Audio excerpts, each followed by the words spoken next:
Excuse me, John? Mr. President,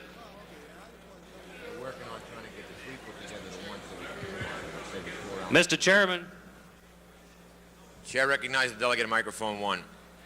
our 20-minute break has gone into 55 minutes now, and we could have had something to eat if we'd have known it. Could we go ahead and start, please? I apologize that the intent and the reason for the extension of time is that rather than have a 4-hour debate, if there's a possibility of the three makers of those amendments getting together, it might save this body the 4 hours, so we may make it up later on. Okay, I appreciate the thought in that, but at least we could have been told, maybe. I just found out myself. We were trying to work it out in the meantime. Okay. To order, please.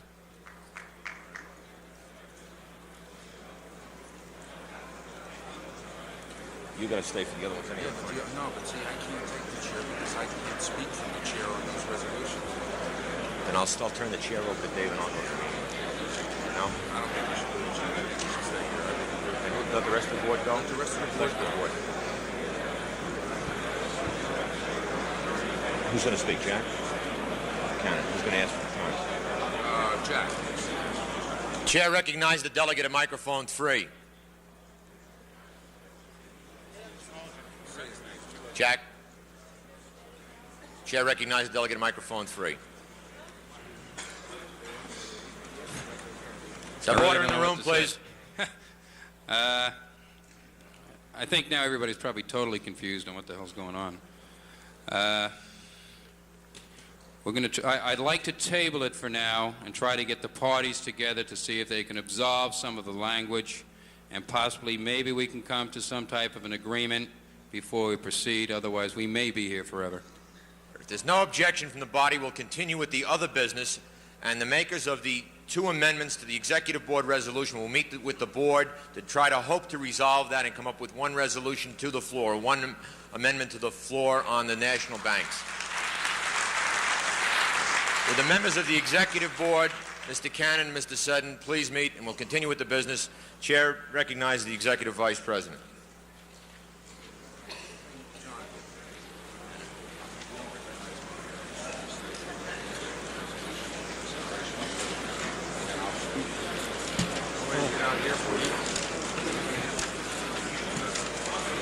No, I'm not. Not. Dave, you go. You won't get the chance. Right with them.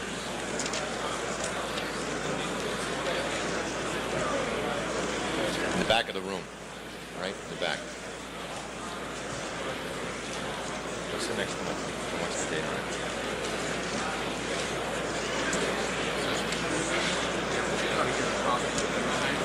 Resolution number 1.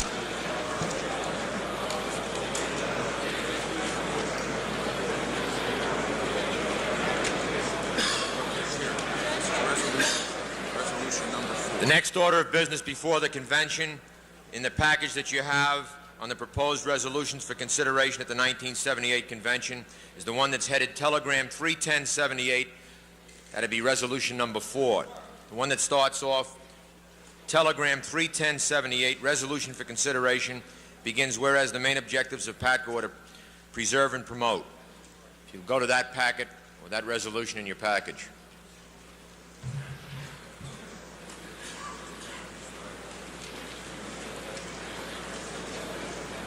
Telegram dated 3/10/78, and for discussion, the chair will now recognize the Executive Vice President.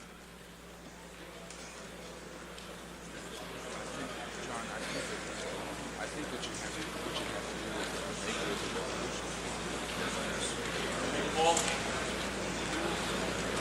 Who is it?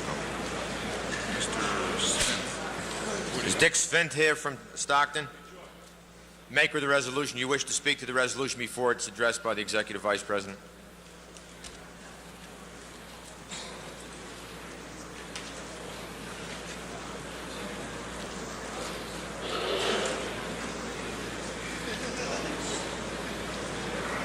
My name is Dick Svint. I'm from Stockton, and I'm from a small facility.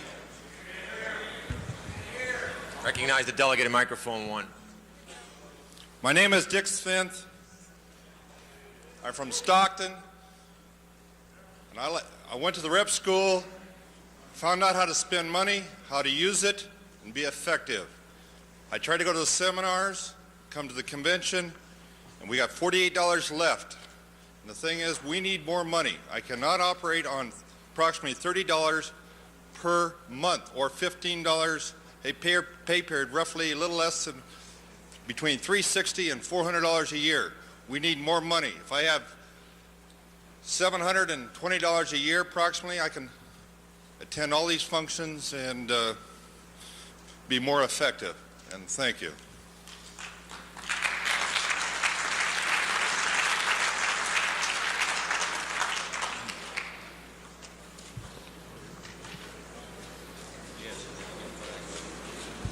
I realize that speaking against this particular resolution is like speaking against motherhood and apple pie and everything else, but I feel obligated to. This was discussed at length at the Executive Board meeting and at length with the National Finance Committee. First of all, I'd like to address the fact that at no time in this organization has a facility that gets the minimum amount of dues rebate ever requested money of the National because they had spent their money pursuing the goals of this organization, and they did not have any money that was requested of the regional vice president where that particular facility was denied. Another thing on this particular resolution, in many cases, when a regional vice president had a seminar and we were dealing with an individual from a smaller facility, if that particular individual could not get a FAM trip, there have been numerous requests of my office to pay for an airline ticket for that particular individual. At no time was an individual from a smaller facility denied an airline ticket to attend a seminar or a function of this organization. I'd like to give you a couple other figures. At the present time, there are $240,000 in the dues rebate account. Those are monies that are just accumulated that sit in the account. Of the 238 facilities that draw the minimum dues rebate, 22 of them have less than $100. 50 of them have more than $100. 42 of them have more than $200. 48 of them have more than $300. 34 of them have more than $400. 24 have more than $500. 9 of them have more than $600. 5 of them have more than $700. And 3 of them have more than $800. And 1 of them has more than $900. I would like you to consider that before you vote on this particular issue. Thank you.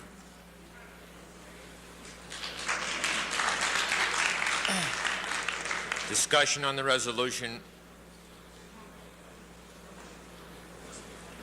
Recognize the delegate at microphone 3.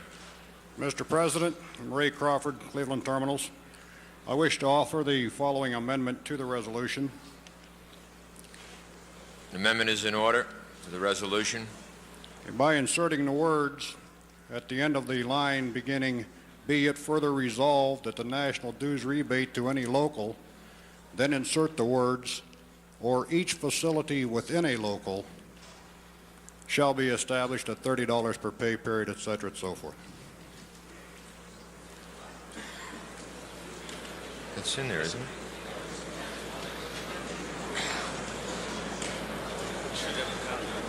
Would you read that once again for the body and for myself?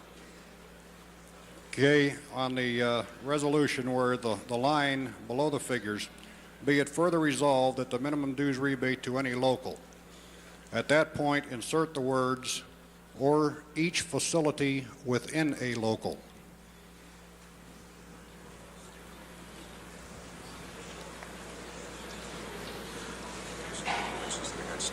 Oh. Is there a second to the amendment? Second. It's a second. Discussion. The maker of the amendment to the resolution, please explain the rationale. Okay, Bill Cousins from Detroit Metro. We have an area local in Detroit because we have 4 facilities. 3 of them are very small with less than 15 people. It's very hard for them to get enough people to attend committee meetings, seminars, and the convention. So we got together, and for communications purposes, we formed an area local. Now, with the area local, we have improved communications. However, we're getting a lot less money than what we would have had we stayed separated. So actually we got a trade-off, and we're trying to get part of that trade-off back. Mr. Chairman, I have a question for the maker of the motion. Chair recognizes delegate at microphone 2. Did you people give up your individual local charters, or did you ever have them to begin with? Two of the three smaller facilities did not ever have a charter when they came with us. This is a growing trend around the country. I think if you'll look around, you'll see Alaska has an area local. I believe in Dallas they're considering it in Cleveland. I believe Boston is working in the same way. There are some locals, I admit, that are small and are inactive, mainly because they don't have the people. They are not in the know. A lot of people did not know until tonight that they could request from the national office for monies.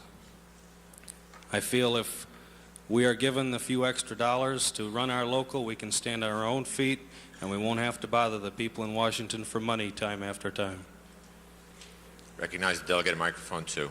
Okay, I put the question to the floor, or to my brother from Detroit. Then if they retain their local charters, wouldn't they in effect get the same thing, the $30 minimum, if we pass it, by retaining their local charters and going under an area concept? Or can somebody from Alaska answer that? Do you retain your local charters? I can speak to that. Chair recognizes Mr. Fitzgerald approaching microphone 5. Microphone 5.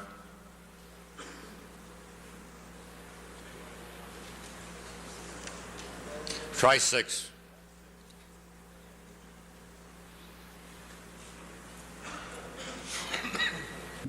There we go. The statewide local we have is listed as one local number 616, and the monies come to it as one local.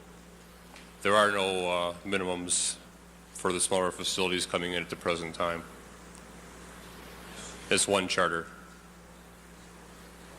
Recognize the delegate at microphone 1. It's Gary Jones from Johnson County Tower. And I'd like to address also Mr. Polai's remarks he just made about the small facilities. Is that would that be appropriate? Yes, it would be. Okay. Last year, shortly before convention, I sent a letter through the regional office saying my facility needed some money for convention. The regional vice president did approve it, sent it to national. It was disapproved. I, at that time, obtained a loan from national for my dues rebate account, and I paid that back out for about 7 months until this last January, where I started again accumulating money in my national account. This year, a little bit short on money again, called up regional vice president. He says, get hold of national. Called Bob's office, said, we'd like to have a grant or another loan. The grant was disapproved. The loan was. For the next 6 months, I'll be paying back national at the rate of $30 a month. So by about October, November this year, I'll be paid off. Then I can start worrying about next year's convention. So consequently, I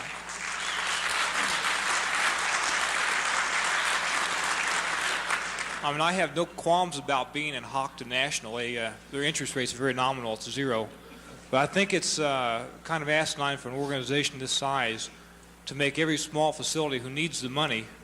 And I'm not condoning the guys that have $600, $800, or $900 in their account, saying go out and blow it and get broke like the rest of us. But like I have about $20, $30 left in my account right now after the convention. I want a reasonable per diem for everything we do. And I'd ask for support for the overall concept of helping the small facilities. Maybe not the exact sum that was stated just now, the $30, but taking that into consideration, some of us do need the help. Anything you do, we appreciate it. Thank you.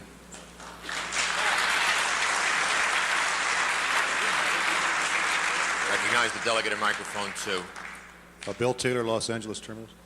I also want to ask Mr. Polai a question. Again, Bob, what was the figure that you said was in the dues rebate account now? 200 and some thousand? $240,000. As of when? As of March 31st. Okay, one other time, or many other times at seminars, I've heard you quote the same figure. But at that time, you offered a qualifier. And you said that that figure many times reduces by 50% following the convention. Sometimes These locals save their money in the dues rebate until the convention. In other words, isn't it possible that a month or two from now that figure would be more realistic? I think the figure would be more realistic, but I'd like the chairman of the Finance Committee, who has reviewed the dues rebate counts for the last 3 years, to address this particular issue also. Thank you for answering my question. Well, I don't think it always applies that way, Bill. I will answer your question and say that it doesn't reduce by as much as 50%. There are some locals who take the money out immediately. It does not reduce by as much as 50%. But is it not true that many locals save in the dues rebate That for is this correct. very purpose, and then there's a big reduction? That is Some correct. reduction? Yes. Timmy? Okay. As far as the speaking to the amendment to the resolution, I'd like to speak to the whole thing. I don't think anyone has addressed yet the total cost of the organization from going from $15 to $30 per pay period. Let me start out by saying in 1972, when Morty Stein came to the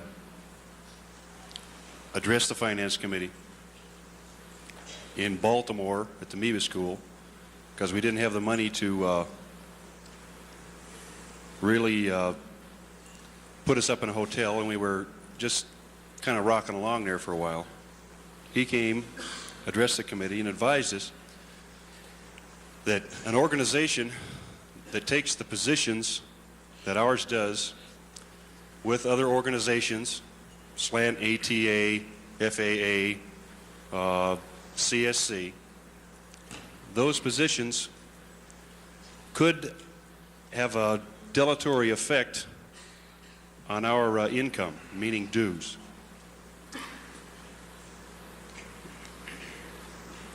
If we pull a plug or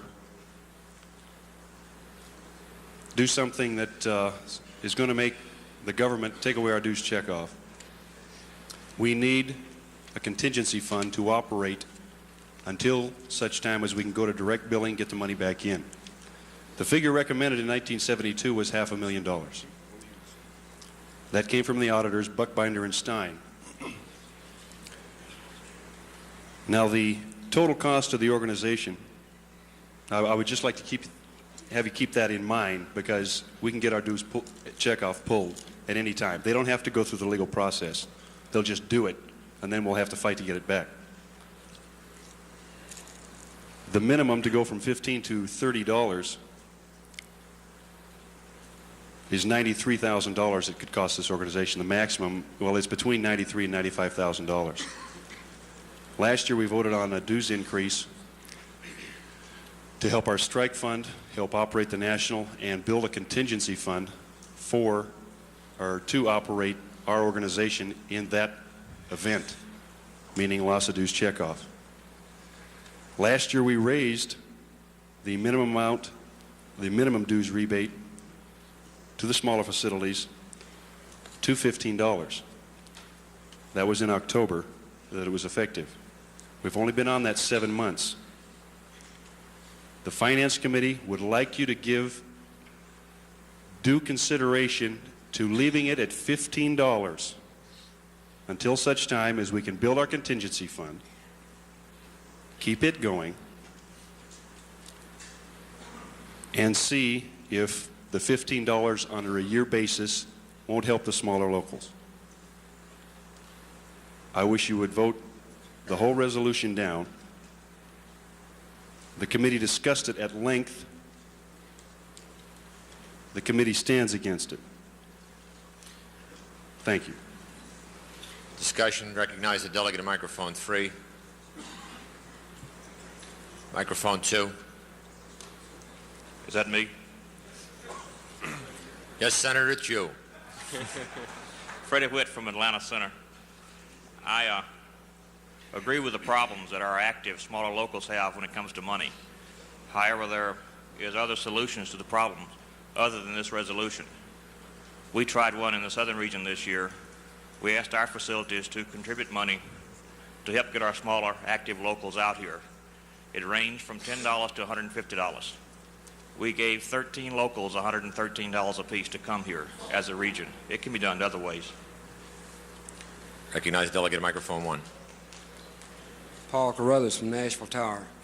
Speaking as a representative from a medium-sized terminal that does not receive the minimum, we receive more than the minimum. I spent less money last year representing my facility, and this includes postage, long-distance phone calls, file cabinet, a lot of expenses. Spend less money than what they're getting now on $15 a pay period, and I don't see why they need it. Recognize Delegate Microphone 2. Mr. Chairman, Mike Hollenbrack, Tower in California. Until Dick mailed this, or until this resolution came in the mail, I was not aware of any small facility representative in our area that was unable to participate in PATCO because of a lack of funds. But I also really have to bring this up. I don't remember the chairman of the Finance Committee or anyone at this convention talking about a $500,000 reserve when we were talking about a raise for the national officers of this organization.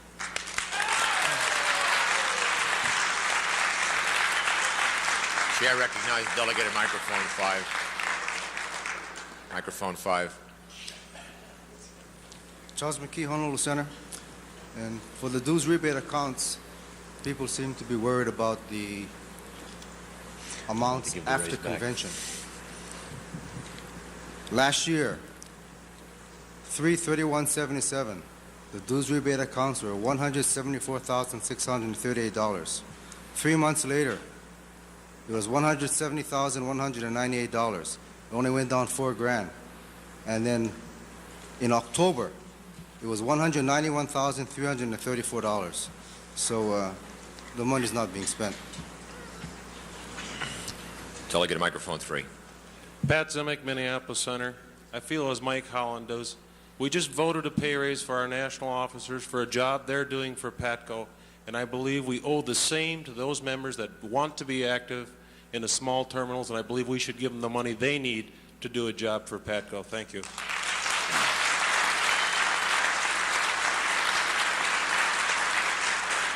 Recognize the delegate at Microphone 4. Mr. Chairman, last year I was a voting rep, and I visited some of the small facilities, and they want to come out to these conventions. They don't have the money. Albuquerque Tar is supposedly a medium hub, and we're hurting for money. A lot of these monies that Mr. Poli says these facilities have, I grant you they have it now, but let them send one man to a convention one time a year, they won't have anything left. Thank you. Delegate at Microphone 1. Bob Fagan, Montgomery. We're a level 3 facility, and the only way that we can support ourselves to come to these conventions and seminars is to have a local dues checkoff. And that's the only way that we can support our local. So we increased our dues $1 a pay period, and that's what gets us here to these conventions and seminars. Thank you. Thank you.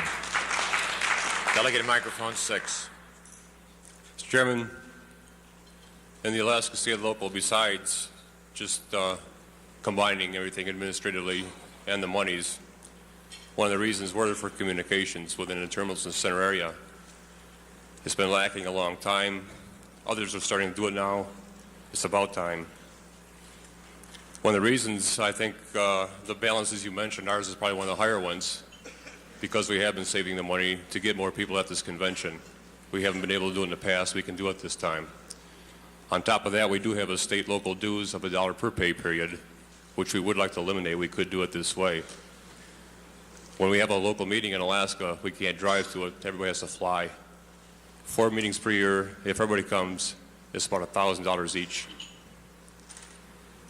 All right, the chair has been liberal in allowing the discussion. The issue before the body had really been on the amendment to the resolution dated 3/10/78. Let's get back to the amendment to that resolution first before we continue any further discussion. There was an amendment. It was seconded. Question before the body is the addition of the language or each facility within a local. That's the question before the body. Further discussion on that portion of the amendment to the resolution. Hearing none, I call for the question on the amendment to the resolution. Those in favor of the amendment to the resolution indicate by standing. Those opposed? Let's try it once again, ladies and gentlemen. We're now discussing simply the language "or each facility within a local," which is inserted after local, not the main resolution itself. Those in favor of the amending language "or each facility within a local," please indicate by standing. Those opposed?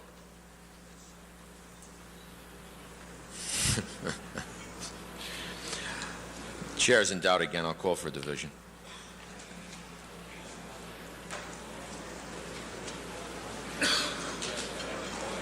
How about an in-place count? Do that, an in-place count. Let's call for an in-place count for the Credentials Committee so there's no division on it. Let's try it once again. Or each facility within a local, the amendment before the body. Those in favor, please indicate by standing. Please sit down if you're not voting. If you're not voting. Those in favor of the amendment, please stand, indicate by standing. Those in favor of the amending language to the resolution, remain standing.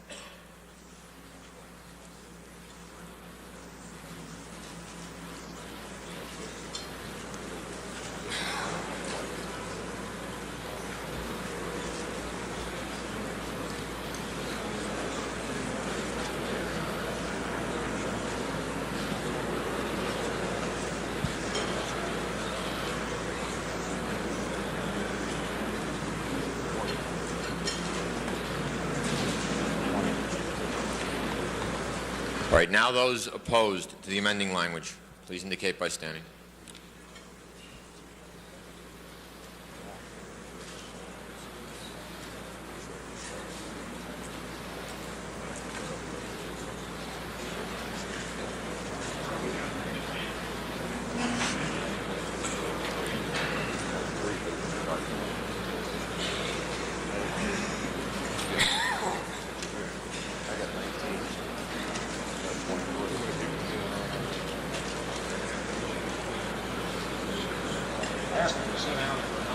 And not move around, John, please. If you're not voting, please be seated. If you're not voting, please be seated. If you're not voting.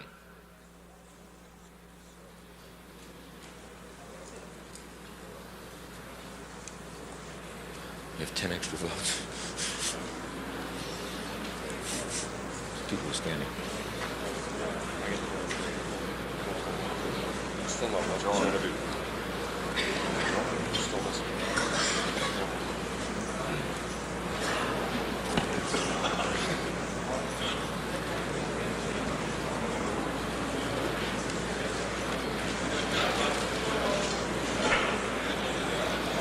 The amendment to the resolution passes. The question before the body now is resolution dated 3/10/78 with the amending language.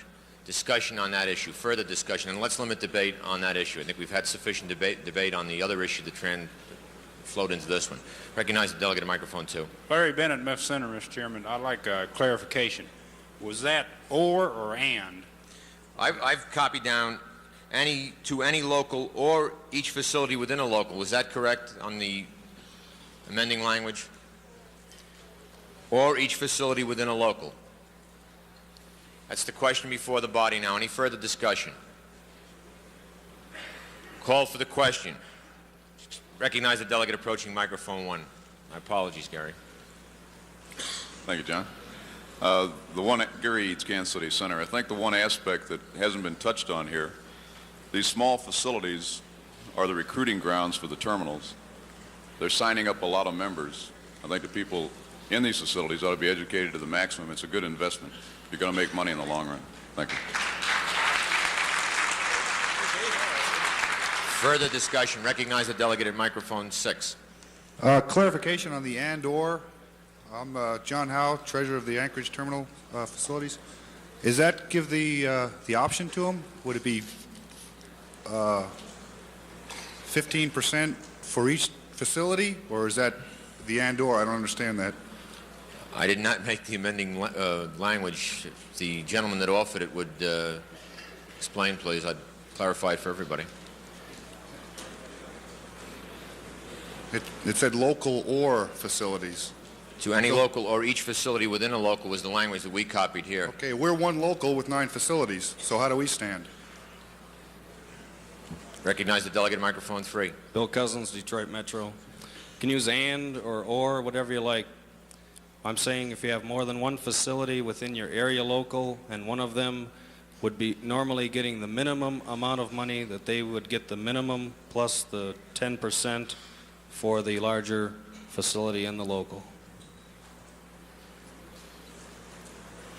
If the chair again can understand the response, then if there are a number of locals that comprise a statewide local, the maker of the motion, if I understand you correctly, indicates that each of them will be eligible for that minimum. Is that correct? We have four facilities in our local, all right? If we were divided, 3 of them would be getting $15 a payday. The 4th one would get 10%. And that's what I'm asking for right now from our local, as a local. Right now, we're just getting a straight 10% of everybody.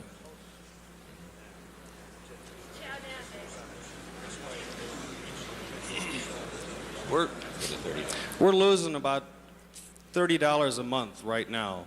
And to get that $30 back, we would have to divide our local up, find 3 more people to fill out IRS forms every year, take care of bank accounts and all that other junk. And that's the reason we combined, so we could get all that stuff together, have one person take care of it, and use the other people to travel around the country to find out what's going on. Recognize the delegate at microphone 2. Mr. Chairman, I don't know if I'm in order, out of order, or what, but I just want to clarify a statement or disagree with a statement made by someone previous concerning the information that was put out as far as a contingency fund for the operation of the national and regional offices. Is that in order now, or I can wait till later, but I would like to clear it up. I think you'd have to clarify it later. The chair will have to rule you out of order. We're on the amendment on the resolution. That point of information can be disseminated at some future time. Recognize the delegate at microphone 1. Gary Jones from Johns County Tower. We'll take exception with the gentleman from Detroit with his area local establishment.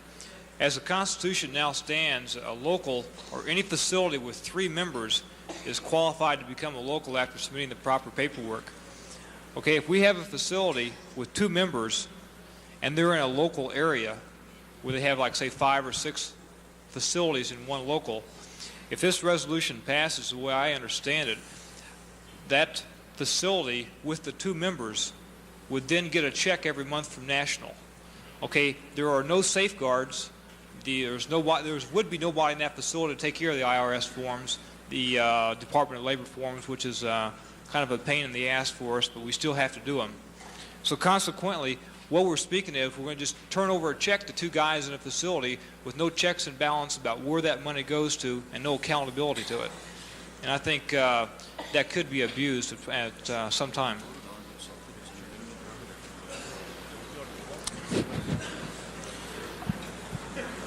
The check, the information I get from the comptroller is that check would go to the local. In my Point of order. question, Point of order has been raised by gentleman at microphone 3. Mr. Chairman, as this presently reads, or each facility within a local, if you had a facility with 2 people or 4 controllers or 5 controllers and no PATCO members, could you legally send the check to that facility? Yes. Answer the question. Local or each facility within a local. Yeah, I'll let the comptroller respond to this.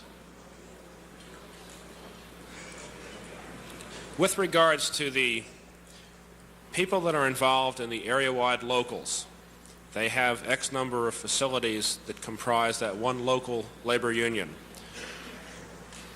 The determination as to the amount of dues rebate monies, according to the resolution or the amendment to the resolution that was passed, would mean that the facilities comprising that local that are eligible for the minimum dues rebate would receive would not receive, but the amount would be based upon that minimum. You would add the minimums plus the 10% for the facility not receiving the minimum. The area local would get the deposit into their rebate account. You would not have 4 separate checks going to four separate facilities. Thank you. It would be one check going into that local union's account. Thank you. Discussion. Chair recognizes delegate microphone 1, I believe, was speaking. Okay, Gary Jones from Johnson County again. Okay, additionally, I cannot see why the facilities in any area that are qualified to become a local do not go ahead and submit the proper paperwork and become a local. I mean, the argument of having more time or better communications, if you're local, is, in a way, I look at it as a matter of attitude. If you've got the paperwork, you are a local. The thing is, don't shirk your duty as, well, I don't want to take care of it, because this way, that facility with 4 facilities in his one local is now going to get 4 times the amount that some other facility or some other local would get. I think we're doing a disservice to the rest of the small facilities by giving this area local organization here more money than what I think they should deserve versus the individual facility becoming an individual local. Recognize the delegate at microphone 2. Yes, I just want to see if I understand the gentleman from Alaska, I believe it is, that has a statewide local, 9 facilities. He'd be getting back $270 a pay period, or $5,400 a year, one facility representative. Is that correct?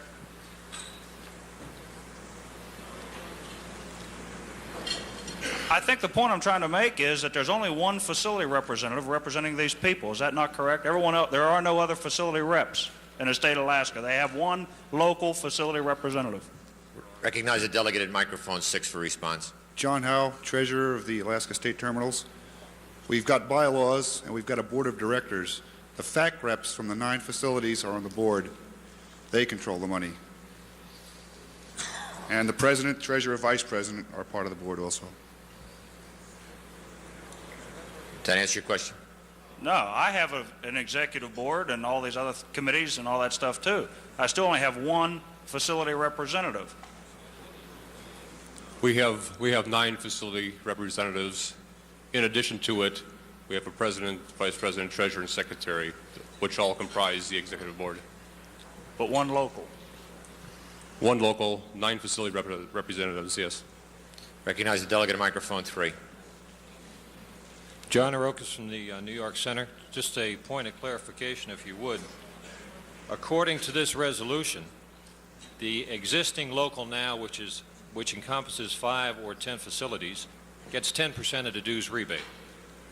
If this resolution passes, they will continue to receive the 10%, plus they will get $30 for each facility making up that local. Is that not true? I don't believe so, but again, I'll turn it over to Jim Scott to clarify. As I interpret this, let's say you have a local comprised of 5 facilities. 3 of those facilities are minimum rebate facilities. The total amount that would go to that local union would be based upon the minimum for the 3 facilities plus the 10% for the other 2 facilities. But that individual local at this time is receiving the 10% rebate based on the amount of people they have in that local. True? Right now, the way it's handled is that if you have a local with 5 facilities, we add the total gross receipts and dues for those 5 facilities and take either the 10% or the minimum, whichever applies. By this resolution, you would take each facility comprising that local individually and apply the 10% or $15 minimum criteria. Okay, thank you. Any further discussion? Recognize the delegate at microphone 1. Thank you, John. Pat Doyle, Oakland Center. I think we've run up one side and down the other side in the merits of this issue, so I respectfully call for the question, please. Call for the question. A second. Is a second. Question before the body is the resolution for consideration dated 3/10/78 as amended, inserting language was each facility within a local. Those in favor of supporting the resolution indicate by standing. Those opposed? Motion fails to carry. Next order of business is resolution dated, signed by Patrick Doyle, that has been withdrawn. The next resolution before the body is the resolution submitted by Boston Center PATCO Local 202, beginning whereas PATCO has grown in stature. Would the maker of that resolution speak to the issue? Recognize the delegate approaching microphone 5. Mr. Chairman, Jim Vaca, Boston Center, would like to withdraw the resolution. Resolution submitted by Boston Center is withdrawn. The thanks of the assembled delegates. Next resolution for consideration before the body is the one with the Indianapolis letterhead dated 9/23/77, signed by David Morton. Chair recognizes Dave Morton. No explanation necessary, self-explanatory. Question. Dave, there was a question raised in the Executive Board as to the intent of this particular resolution. Shall be assessed 3% of the base pay step 1 of the journeyman grade level. If a non-member who was, say, a GS-9 transferred to your facility, would he have to pay that 3% of step 1 of a GS-14?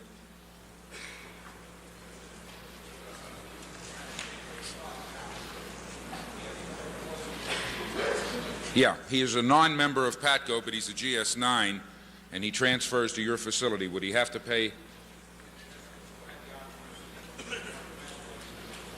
Okay, that was the only question that they wanted to know. The answer was yes, he would have to pay it.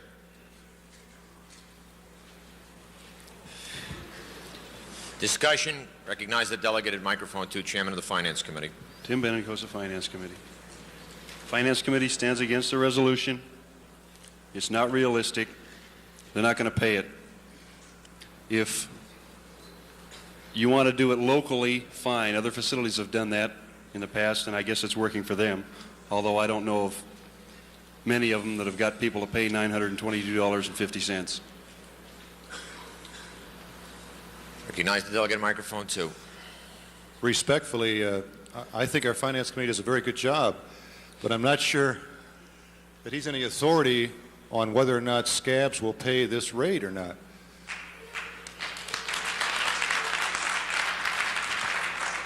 Recognize the delegate at microphone 1. Gary. Thank you. I speak in opposition of just part of it. I think it maybe it's something that I'm saying, or maybe it's something that's really not there. It indicates to me where in item B that not meeting requirements, blah, blah, blah, of the journeyman grade level of the facility to which they are assigned. That same GS-9, if I read it right, if he got picked up at a higher level facility, that means that the pressure would be on him to join before he leaves, which is unfair to me if he's coming to my facility. I want the initiation fee. If somebody's going to get it. Recognize the delegate at microphone 3. Call for the question. Call for the question in a second. Question before the body is the resolution dated 9/23/77 from Indianapolis. Those in favor of the resolution indicate by standing. Those opposed? Motion fails to carry. Next order of business before the body is the resolution signed by Patrick J. Doyle from Oakland, ARTCC, beginning be it resolved. Maker of the motion wish to speak to the motion or the resolution? Yes, sir. Thank you. Recognize delegate microphone 1. Pat Doyle, Oakland Center. Resolution 8, there's nothing emotional about the issue at all. The young lady came up here earlier when the salaries of the national officers were being discussed, and she asked about double pay raises and double increases in 5.5 figures as far as salary increases go. We voted at Oakland Center for a pay raise. Whether or not, or why we voted for one is immaterial. But I have some figures that I'd like for you to consider, and then simply on the merits of that, I'd like you to try to decide whether or not, by resolution, the Finance Committee should or should not recommend out each year a salary increase or not, or if the national officers, as we get every year, a pay comparability raise and not a cost of living allowance raise. John, I want to use your salary, if I may be permitted to do the one you just got, it's $52,000. Thank you, sir. 5 years from now, based on a 5.5 annual cost of living allowance, your salary would be $67,961. And I appreciate that also. Thank you. If I can use one of the regional vice president's salaries, their salaries would be, instead of $40,000, $52,302. What I'd like the delegates to consider is that this is over and above any possible recommendation outside of the Finance Committee. They can still recommend salary increases. 10 years from now, just for conversation's sake, John's is $89,000 and the regional vice presidents are $70,000. Simply on the merits, I'd like you to consider it. The chair would like to ask a question, but I'll defer. Recognize the delegate at microphone 3. Larry Phillips, Annapolis Center. I want to speak against the resolution. If we could go back 5 years, take away our cost of living for the last 5 years, GS-14's base pay would be somewhere around $29,000 to $30,000. I'm sorry, $25,000, $24,000, which is substantially less than we have right now. Without that cost of living, instead of being 15% behind the cost of living, we'd be about 30 to 35%. I wouldn't like it. I wouldn't expect our executive officers to like it either. Thank you. Recognize the chairman of the Finance Committee, microphone 2. The National Finance Committee stands against resolution number 8. While Mr. Doyle is being very free with percentages and pointing out how much the national officers are going to make in 5 years, he hasn't come up with any percentages on what the top controllers or the medium controllers or the lower grade controllers will make in 5 years if they get COLA, or if they get keep their step increases, or if we get legislation that's going to make our salaries go up. I think one of the reasons that a comparability pay passed when it did was the fact that we had a floor fight all the time. Well, all the time meaning whenever the Finance Committee proposed or recommended a salary increase to the Assembly. I wish you'd vote this one down too. Recognize the delegate at microphone 1. Marshall Lee from Oakland Center. 1974, when we implemented the cost of living or pay comp proviso, we were talking about national officers who we considered to be GS-13s. And I remember in previous years to that we used to get into the emotional issue of comparing our union officers with government employees. What we're suggesting in this resolution is simply this. The Constitution requires the Finance Committee to review salaries annually and report to this convention their recommendation, whether that be no increase, an outright base salary increase, or as this resolution would provide, a cost of living increase, which may or may not be what the controllers get. I think it's a satisfactory way of putting that total responsibility on the Finance Committee, the committee we have to make those recommendations professionally. I support the resolution. Chair recognizes the delegate microphone 2. Michael Coe, Atlanta Terminals. I rise in opposition to the resolution.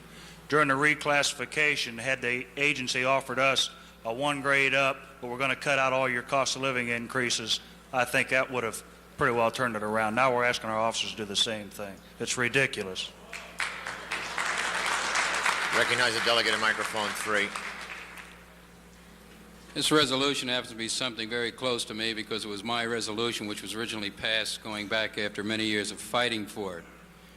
It was one on a specific issue at that time that there was apples and oranges being mixed between what the hell a cost of living increase is and what a pay raise is. The Finance Committee does have the responsibility to recommend or not recommend a pay raise. A cost of living allowance is something that every one of you people in this room look for every damn year, regardless of how much you're making, because we all know the more you make, the more you spend.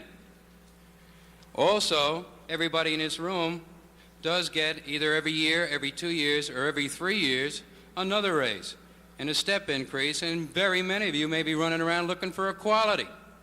I don't see what the hell the difference is if we give them just a mandatory cost of living increase every goddamn year.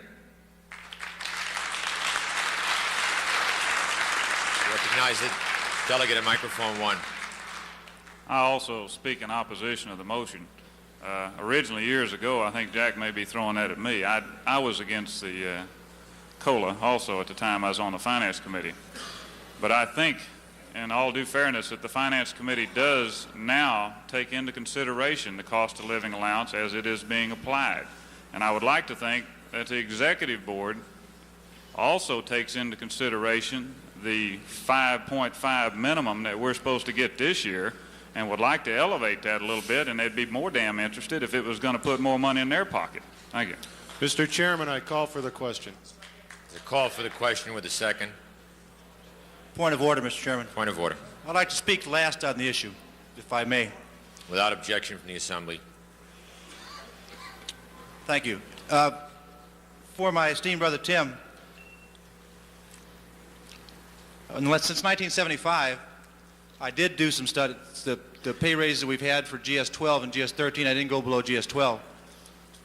But when your salary, and I'll use yours again if I may be permitted, was $40,000 on the 1 January 1975, and we got 5% that year, and 6.12 the next, and 7.05 the next, which raised your salary to $47,712, an increase of $712.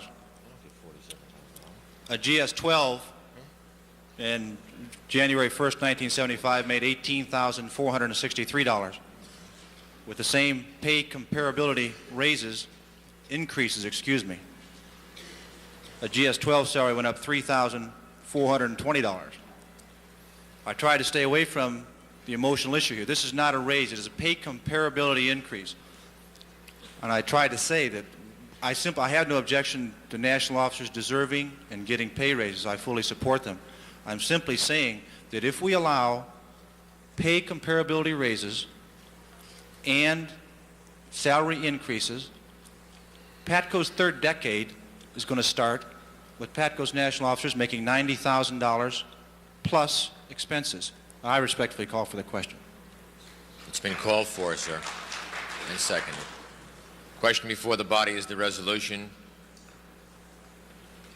that begins, be it resolved that those national officers pertains to the COLA. Those in favor of the resolution as offered indicate by standing. Those opposed? Motion fails to carry. Resolution number 9, Patrick L. Doyle, beginning whereas communications is recognized by the membership of PATCO. Chair recognizes the maker of the motion. Point of order. Point of order. Lon Kramer, Kansas City International Tower. We'd like to raise exception to the amendment number, which one is it? The small facilities. Number 4. The question is, we voted for the amendment, and the discussion about the amendment took place afterwards, and we'd like to change our vote. There's the question to reconsider resolution number 4. Is that the question? That's the question. All right. There's a motion to reconsider resolution with the telegram dated 3/10/78. Is there a second to the reconsideration? It's a second to the reconsideration. Those in favor of reconsideration? Mr. Chairman, I'd like to ask why again he's asking for reconsideration.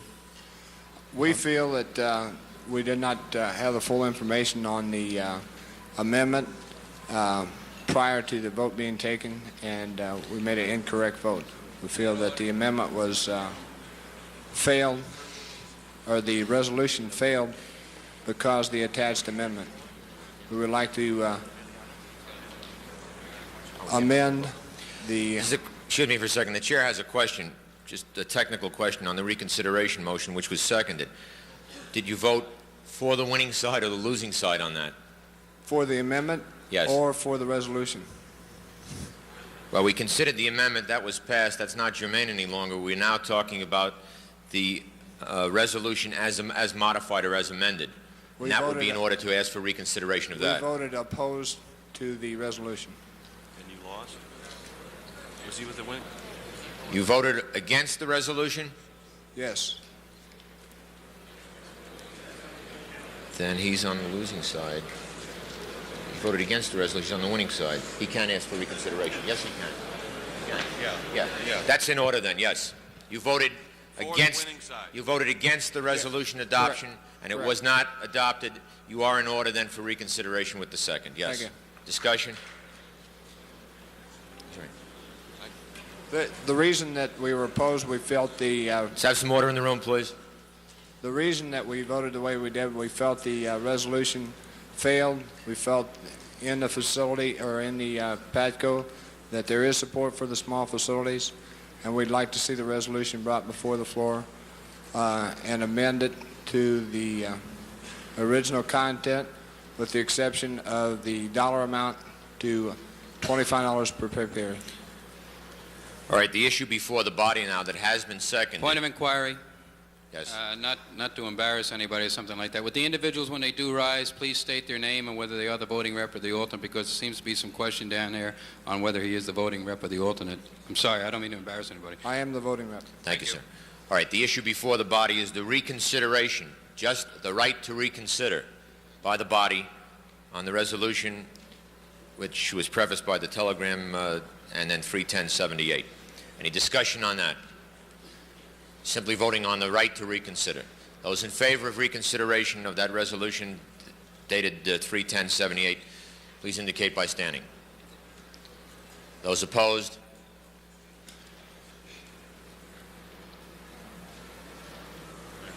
I'd like to do it again. Would you please be seated? Give me some help over there, please. It's a simple majority for the reconsideration. Those in favor of reconsidering the resolution indicate by standing. Voting reps only, please.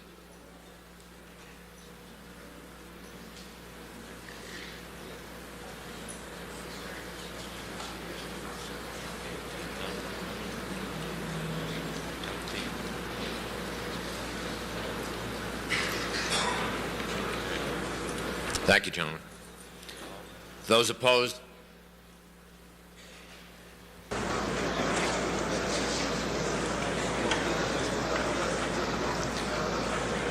The chair will call for division.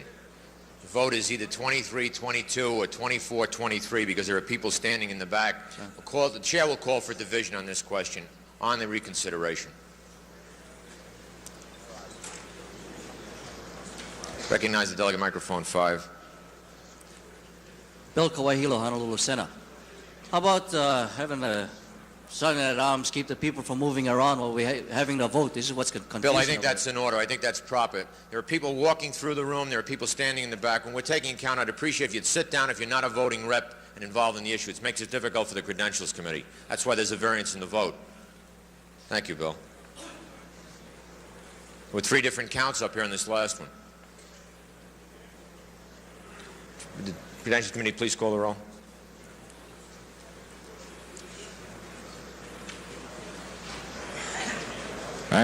Anchorage Center? Anchorage Center, yes. Anchorage Terminals? Anchorage Terminals, yes. Albuquerque Center? Albuquerque Center, yes. Albuquerque Terminals? Albuquerque Terminals, yes. Atlanta Center? Atlanta Center, no. Atlanta Terminals?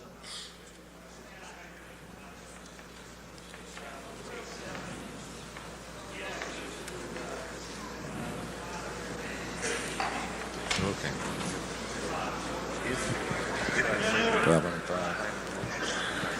Mr. Chairman, point of order, please. In the past, for the vote for the reconsideration, it's just been a one-person vote. As far as you said, there's 22 to 23, and now we're taking it. No, we're not. It was that way, but the vote varied depending on who you asked, between 24 and 23 either side. That's why we were in doubt, because people were standing and sitting during the course of it. Okay, now he's taking the vote, a weighted vote. Is that right? That's correct. Then how can you look around here and get 20 or get 12 people or so? If I can explain to you, because of the rules that were adopted, where we thought we'd expedite it, the rules that were adopted by the Rules Committee was only a one-person vote on the stand. When the division is called for, it is by weighted vote. All right? And I do apologize because this last vote that was taken, as I indicated, it was 19 at first, then 24-23, then 24-23 the other way, and I'm in doubt. That's why I'm calling for the division. Atlanta Terminals was 47 yes and 505 no. Is that correct? Mike? Atlanta Terminals was 47 yes and 505 no. Thank you. Balboa C-Rap. Balboa C-Rap, yes. Boston Center. Boston Center passes. Boston Terminals. Boston Terminals, no. Chicago Center. Chicago Center, no. Chicago Terminals.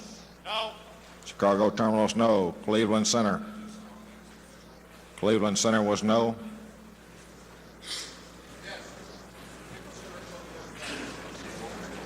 Cleveland Center, no. Cleveland Terminals. Fort Worth Terminals. Fort Worth Terminals, 301 for, 148 against. Fort Worth Terminals, 301 yes, 148 no. Guam C-Rap. Guam C-Rap, yes. Honolulu Center. Honolulu Center, no. Honolulu Terminals. Honolulu Terminals, yes. Houston Center.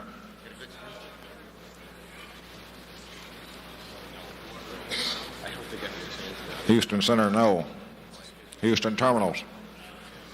Houston Terminals, no. Indianapolis Center. Indianapolis Center, no. Indianapolis Terminals. Indianapolis Terminals, no. Jacksonville Center. Jacksonville Center, yes. Jacksonville Terminals.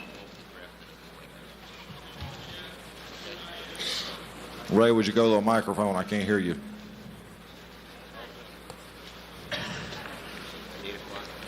Jacksonville Terminals vote 21 yes, 298 no.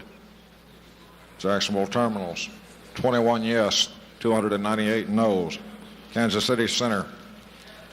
Kansas City Center, yes. Kansas City Terminals.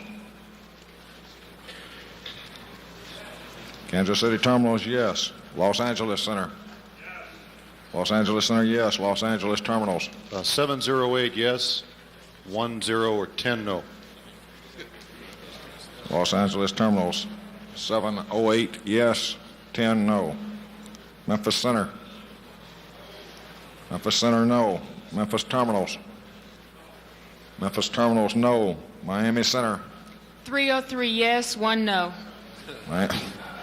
Miami Center, 303 yes, 1 no. Miami Terminals. Miami Terminals, yes 8, no 394. Miami Terminals, 8 yes, 394 no. That's correct. I did correct. I did, but I checked. 394. I understand.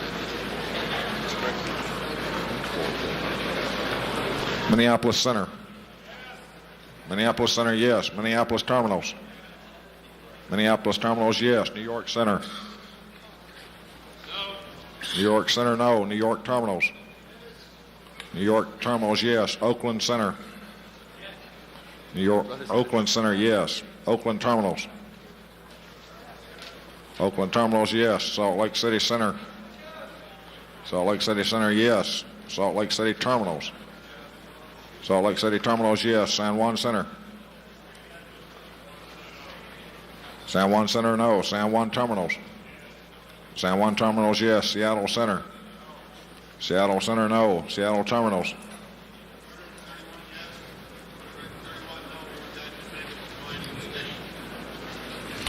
Seattle Terminals, 131 yes, 131 no, 1 abstention. Washington Center. Washington Center, no. Washington Terminals. Washington Terminals, 125 yes, 346 no. Washington Terminal, 125 yes, 346 no. Boston Center. Boston Center, no. Thank you. Is the executive board still with the two individuals? I'm glad we did that. It's 2 hours ago.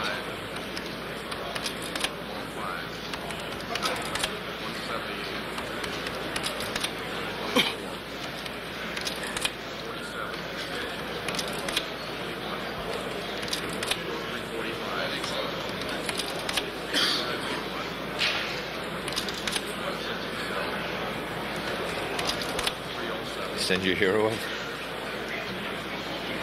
Send your sandwich away?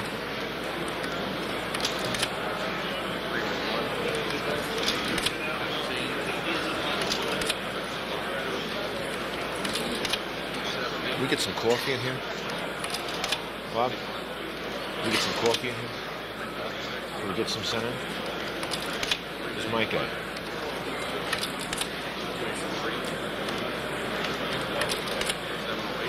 Can we get some coffee sent in? A couple of urns? We're going to need it.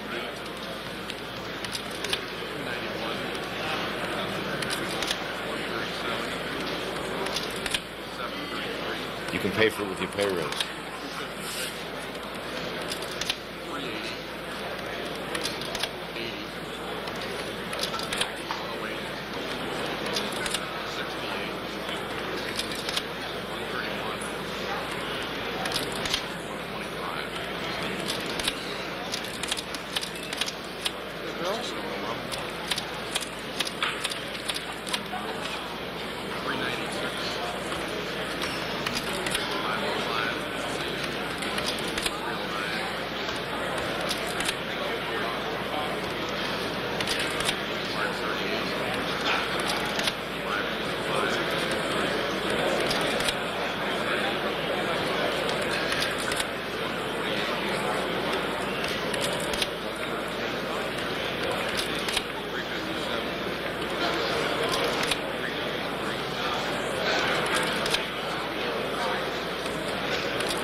Has Tom Ferring gotten together with Boston on 10 and 11 yet? David. David.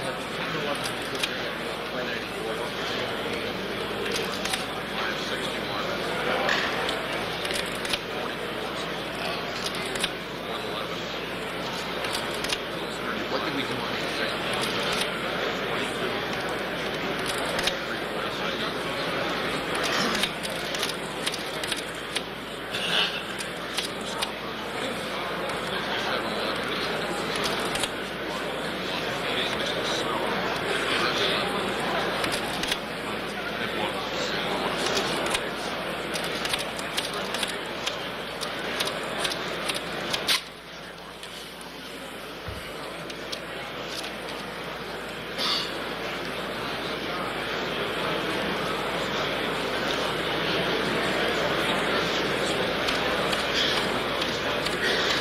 Ten and 11 are very similar. I asked them to get together with the two of them. We discussed it at the board. 10 and 11 are very close. The Boston one and Ferring.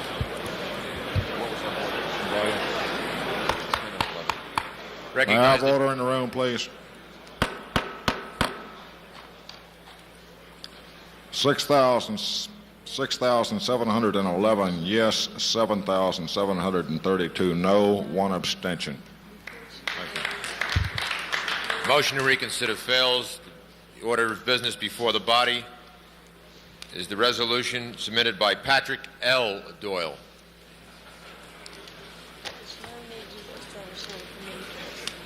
Mr. Chairman. Chair recognizes the delegate at microphone 1. Mr. Chairman, before we move on to the next resolution, I'd like to ask the indulgence of the General Assembly to address the matter that we just went through and we seem to go through every year at the convention. I'm the representative from San Juan Center. I'm a center voting representative, but we experience very similar problems to the smaller towers within the regions. We're the smallest center in the whole country. And we've been very close with the towers in the area to try to help them out. It seems like there's always a division, and I would like to see a change. We're all brothers. I would like to quote one particular instance which I heard of. I won't mention the facility. But there was one particular facility, a large facility, that during this year, I believe, expended close to $12,000 of local dues to have a Christmas party. And I think that's utterly ridiculous when we have other people that can't even perform their duties properly to participate in this union. And I think the larger facilities owe this much to the brothers in the smaller facilities. We talk about limits on monies all the time, limits for the national officers' salaries, limits on the percentage of dues, and minimums all the time. Well, we're talking about minimums and dues rebate to the smaller facilities. I think it's time that the Finance Committee of this organization perform a study on the larger facilities and determine what are the actual operating expenses necessary to operate a big facility, and also report to the convention next year the possibilities of limiting the amount of dues rebate for those bigger facilities, putting that into a fund, and using that towards helping the smaller facilities. Thank you.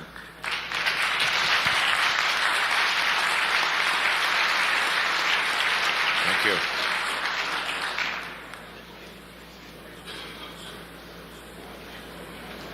Couldn't see it, Patrick. Chair recognizes the delegate at microphone 2. Thank you. I have no comments on the particular resolution. I would withdraw it, except that I'd like to hear some comments on it. So, just on the merits. Thank you. If I understand the maker of the resolution, he just wishes discussion on it, and there's a possibility it will be withdrawn. Is that correct? Chair recognizes the chairman of the Finance Committee. Mr. Chairman, Finance Committee stands against resolution number 9. He hasn't withdrawn it yet. The reason for it is primarily is we already have terminal voting rep funding. It works pretty well in our region and has worked since the inception of the terminal voting rep funding. There's only been 2 problems in about 3 years in 2 specific regions, but I believe that's all cleared up now. The funds are there if you want to go after them. I don't think this is necessary. Further discussion? Recognize delegate microphone 3. Jack said, New York Center. I'm not really sure whether it's been, has this been removed from the floor now? Has he withdrawn it or he hasn't? Okay. I speak in opposition to the resolution as it reads. I understand the problem of the terminal voting representative when it comes to funding. However, I feel it would behoove the individual terminals within their respective areas to get together in some type of a meeting and take something out of their local rebate and finance their terminal voting rep. And that's the way it should be handled. You can't put yourselves in a position, or I can't put myself in the position of a center voting rep, that I'm going to allow money to come out of the national bank to support the terminal voting rep, because then my people are going to turn around and going to say, well, if they're getting $2 a head for 750 people in their terminal area to finance the voting representative, we want you to get an extra $2 a head, whatever the case may be.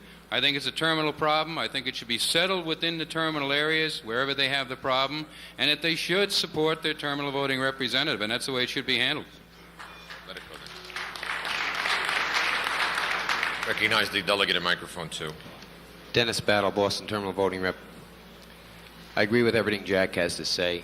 There was a communication problem with Pat and myself on this. I would like to amend Pat's resolution.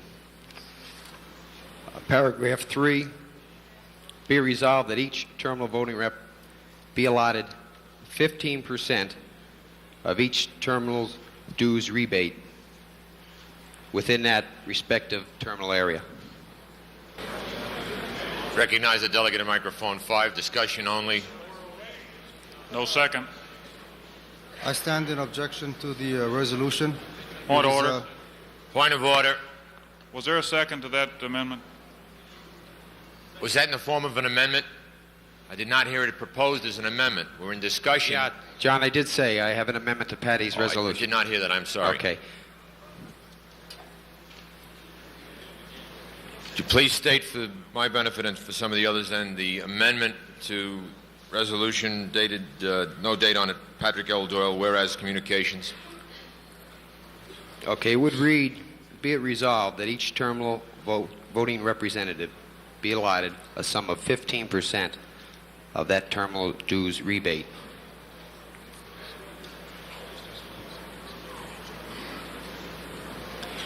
As Jack brought up, problem with the centers funding our problem.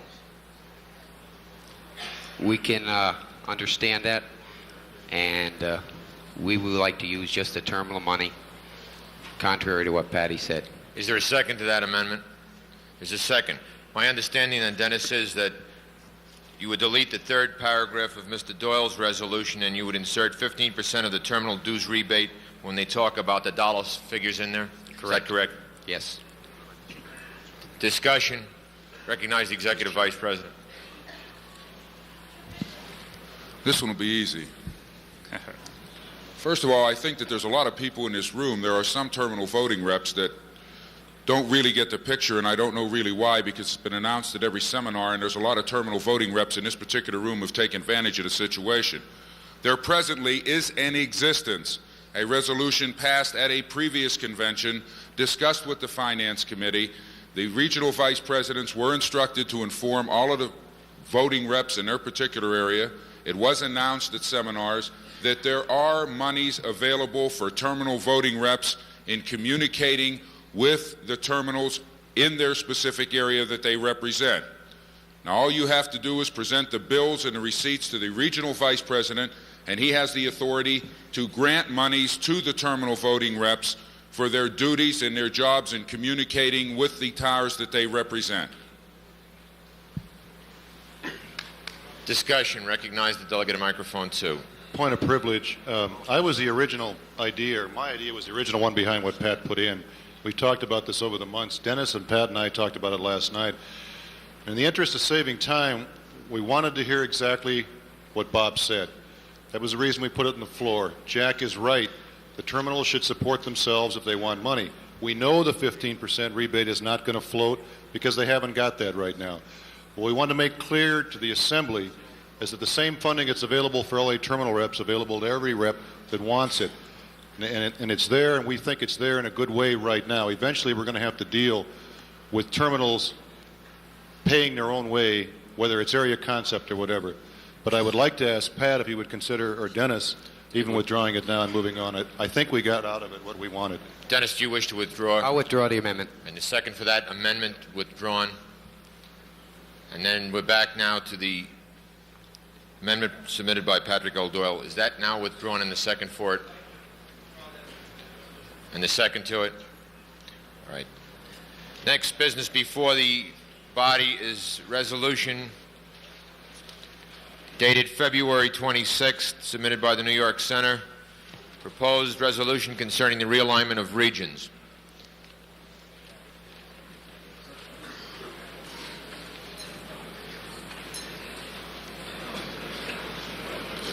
And if the board can take the latitude of asking, has there been any discussion between the maker of that resolution and an attendant one on the same issue submitted by Thomas J. Furring from St. Louis? Have you had an opportunity to discuss with him?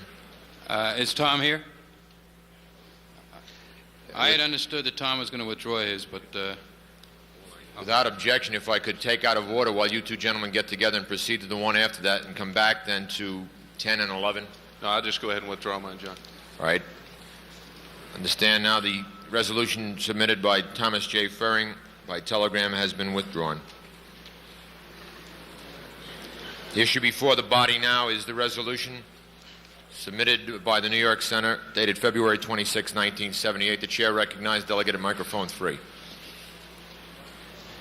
Every year there's been quite a bit of discussion on realignment within the organization, primarily due to the amount of people within the Pacific region and the inequity that it seems to have.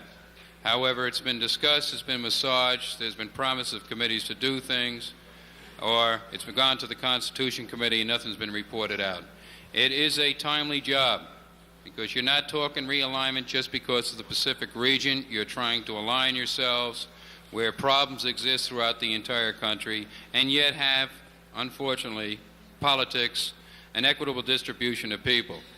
The only thing that this resolution says is that the National Executive Board or the regional vice presidents, one in each region, all 7 regions, will designate one individual to sit down, look at the problem. If they feel that there is a warranted realignment, that they will draft out a proposed amendment to the Constitution, which will be presented to the Constitution Committee for next year. That's the intent of the resolution.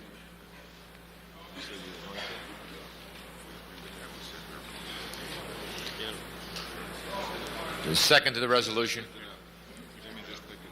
Call Second. for the question. Call for the question, right? Call for the question. Mr. Chairman? Chair, I recognize the delegate microphone 2. All right, the terminal areas at Los Angeles believe that this, in fact, may need to be studied, but we're wondering about the worth of a special committee, special funding. What do you say? How do the people get on it? Who picks them? Why not consider putting this through, and anybody answer me before I make an amendment, but why not consider putting this through the Constitutional Committee? They're there, they're funded, they'll be elected, they can meet on this. The Constitutional Committee has dealt with it before. If we want a committee, they're there to do it. Mr. Chairman? Chair, I recognize the delegate at microphone 1.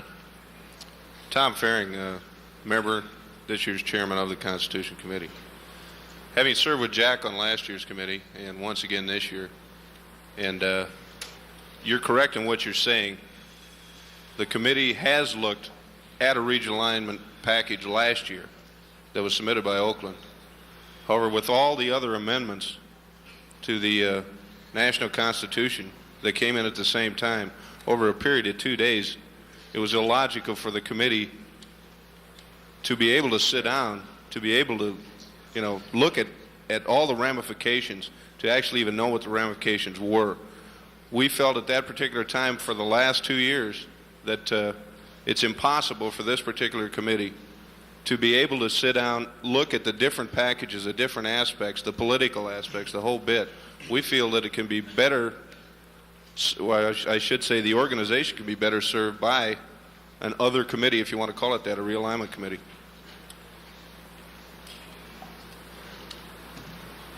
Mr. Chairman? Chair recognizes the delegate at microphone 3. Rich Schultz, Chicago Terminals.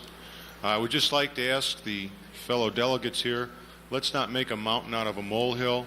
Let's not read into this more than it is. It's just a request to get a committee going to look at it. It would still have to go through Constitution. It would have to come out of that committee. It would have to go before the voting reps, receive 2/3, and still go to the membership. We can stand and debate this all day long. All this is a simple request to look at a problem.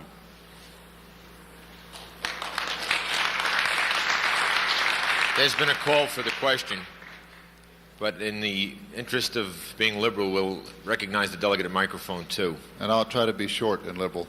Having been on the Constitution Committee for the last 2 years, I think the only committee that can make a realignment, a recommendation effectively, is the Executive Board and the 7 regional vice presidents, and they should make it. I think anybody else would be just a waste of time and a duplication. They know the problems. I think they should make the recommendation to the Constitution Committee. Further discussion. Recognize the delegate at microphone 3. In reality, there probably wouldn't be too much of a problem with that if they could afford the time to go into that.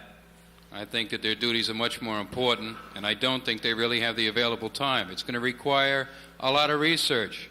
I've been involved in the Constitution Committee for a lot of years. It's not something that just goes carte blanche, we're going to put this guy here and this guy there. It takes a lot of time, and the board is not going to have the time to accomplish it. Without objection from the Assembly, if I might just take a moment to indicate to you that this has been discussed at almost every board meeting for the last 4 years. And the magnitude of the problem and the imbalances that are created and the attendant problems by the regional vice presidents in coming up with an equitable solution. We studied a Seattle package, we studied an Alaska package. This has been under study for the last 4 years, and I quite agree with Jack. There are a number of other issues facing us. We have not come up with a resolution, and the suggestion and recommendation as a result of discussions at this board meeting, which just transpired before the convention, was that a committee would be in order to look at it, simply to review it. Call for the question and seconded. Those in favor of supporting the proposed resolution concerning the realignment of regions indicate by standing. Those opposed? Resolution is adopted as proposed. Next resolution was withdrawn. The resolution from Hal Riedel, Sacramento Metro Tower. Has this been withdrawn also? No, this one on registered mail, is that withdrawn? What? That's withdrawn. Right. That resolution submitted by Hal Riedel, Local 586, has been withdrawn. Is that correct? Yes, I wish to withdraw. That is correct. Thank you, sir. The next one, this one is negotiating package out. I think she has something from the negotiation committee. Is Colin speaking? Terry. Yes, Terry to speak.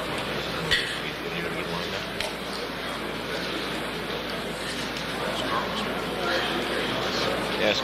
The next issue before the body is the resolution from Willow Run PATCO resolution.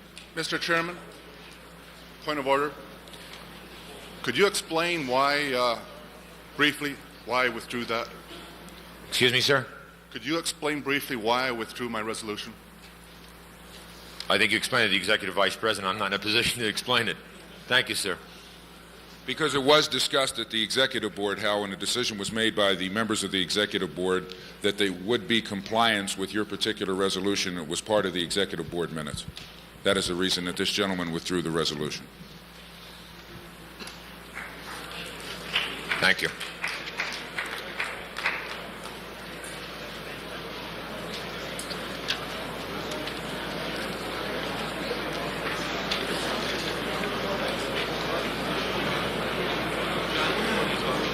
I'm on the Willow Run resolution now on the negotiating package. All right, these are your minutes and your notes. The issue before the body, the resolution now, is the one from Willow Run PATCO, whereas the members of PATCO begins with the maker of the resolution, wish to address the body. Chair recognizes the delegate approaching microphone 2.5, microphone 3. Bill Cousins, Detroit area PATCO. The rationale behind this resolution is that because of communication problems, there are facilities that wish to see what the total package was like after the negotiations but before the ratification. The total package that was initially presented to the FAA along with what we actually got.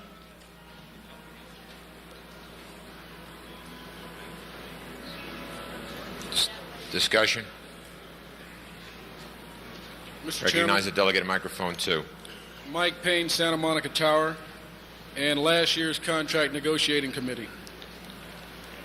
I'd like to speak in opposition to this resolution simply from the fact that when we compiled the proposals and submitted them to the FAA, there's so much fat in the stuff that we had in the contract, and at the bargaining table we were forced to take second, third, and fourth positions.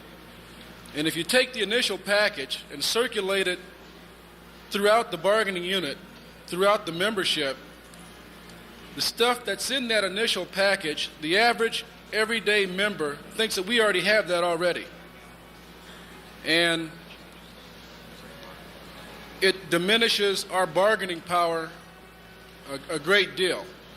And then when we finally present the contract for ratification, when the stuff that was initially in there, all the fat and all the baloney, when that's all taken out, the member thinks we lost it for him.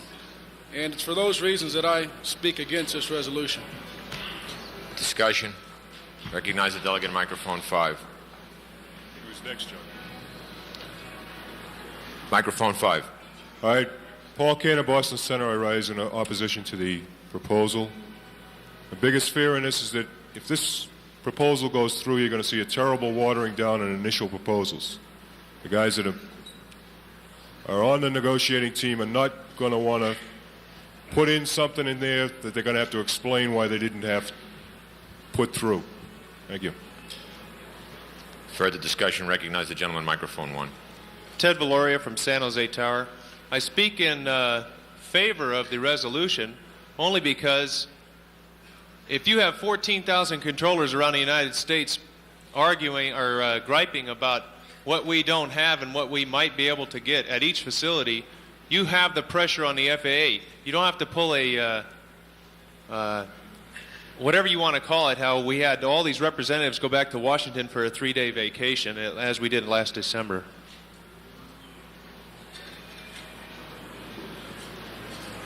Discussion. Recognize delegate microphone 2. Freddie Witt, Atlanta. I disagree with the previous speaker. If you put the initial package out and you put the final package out, you put the pressure on the negotiating team, not the FAA.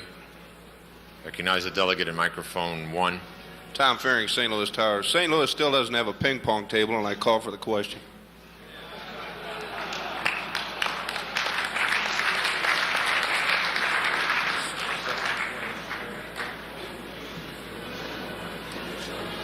Second request on the floor. No, no.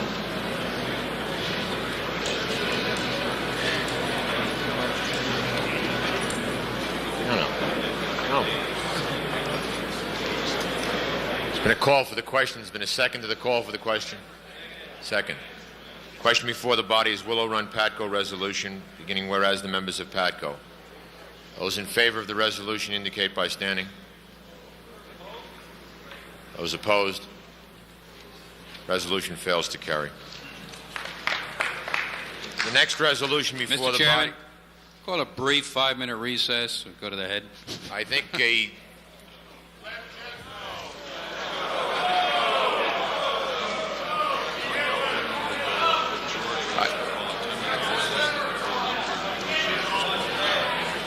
all right. If the body assembled could hold it together for about 4 or 5 more minutes, and we could dispose of the 2 other resolutions, then I think the main debate, we can take a break before we go into that, because I think that's going to take a little time. We were not satisfied. It was not satisfactorily resolved, so if we could continue at least to resolve the remaining 2 resolutions, then go back to the bank resolution, I think we can take a 10 or 15-minute break then when we complete this without objection. Mr. Chairman, could you have everybody talk much louder into their speakers? The band is awfully we're loud. going to try to over here. turn We the can't volume up hear. a little bit if we can. It's all the way up now. All right, if we can have order in the room, too. He's right. The band is starting to play next door, and he's got it up about as high as it can go right now. Chair recognizes the delegate at microphone 5. The body is now considering Boston Local 202 resolution on the Las Vegas convention site. Chair recognizes delegate at microphone 5. It's my understanding that the board has determined that Las Vegas and Miami will not be permanent sites. That is correct. That understanding, Boston Center withdraws their resolution. Thank you, Paul. I might indicate for clarification to the board, as you know, when the convention site committee was dissolved, the option was given on selections. We are locked into Miami next year. A contract has been signed for Miami. There is no further lock-in beyond Miami of next year. There is no commitment or signed off for Vegas the following year. All right?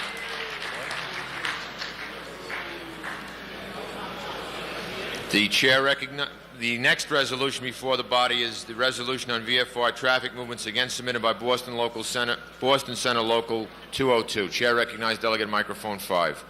Let's have some order in the room, please. Do I have to read the resolution, John? I don't believe it's necessary to read it. If you want, they all have copies of it before them, Paul. You want to just discuss the rationale behind it. Okay. Well, more and more, the VFR traffic is becoming almost a necessity to work. Again, we're not getting count for it at the center. Again, it could be in a lot of our positions the item that could move us over the top as far as grade structure goes. Therefore, I request your vote yes on this resolution. Discussion on the resolution submitted by Local 202.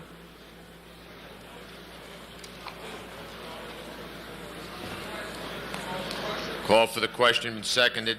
Those in favor of the resolution on the VFR traffic movements submitted by Boston Local 202, please indicate by standing. Those opposed? Resolution passes. Is adopted.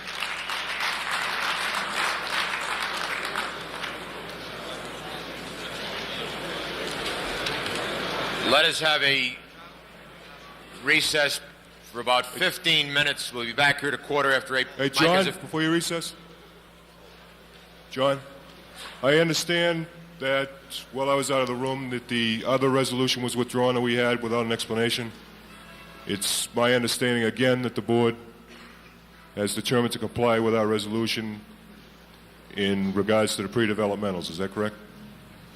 I don't understand your question, Paul. Well, the question is, we had a resolution in regards to the pre-developmentals and the initiation fee, which said that they would not pay dues until they were assigned to their permanent facility.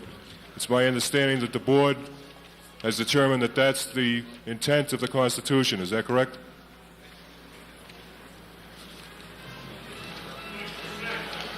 I still don't understand your question, Paul.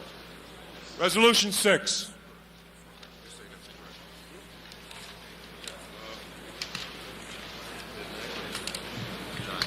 Mr. Chairman.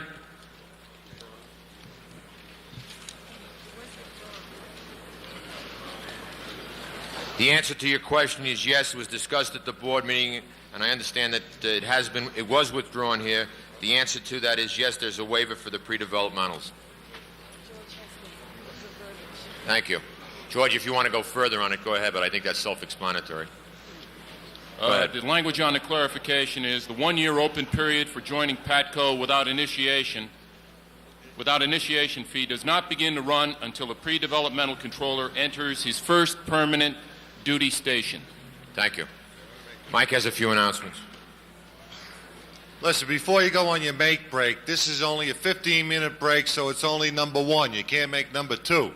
You got to get back in here.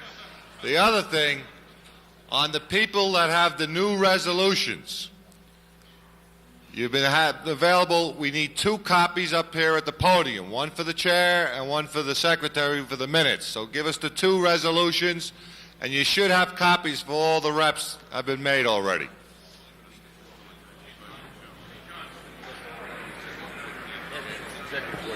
Would the executive board please come up to the podium, please?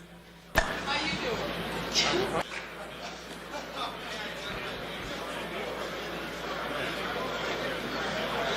If you want it, it's going to be.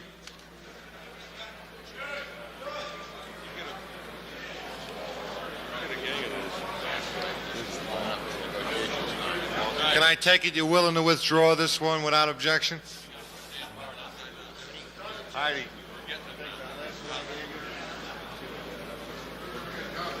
Give me that last one I gave you. They should be handing them out.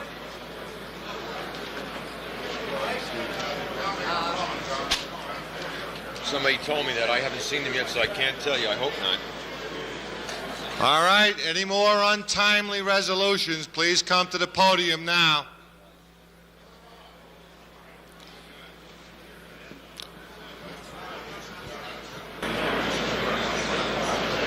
Can you give me copies of the changes in Jack's? Yeah, Jack was just opposite. She said, John's got him. I said, if we had him, I wouldn't be asking you for him. That's Jack's. This is ours. Give me the Boston one. And this is Boston. This is the order that they're coming up then. Ours is first. No, it's not. This is the amendment to the resolution. That comes first. the untimelies. Have you got all of the untimelies in? No. Where are they? How many untimelies are there? I got 2. That's great. Hope that's all. Somebody told me there were 40 of them.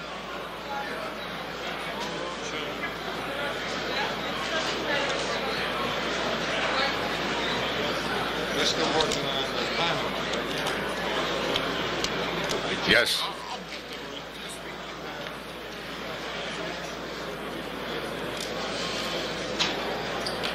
We lost him. What happened? Close?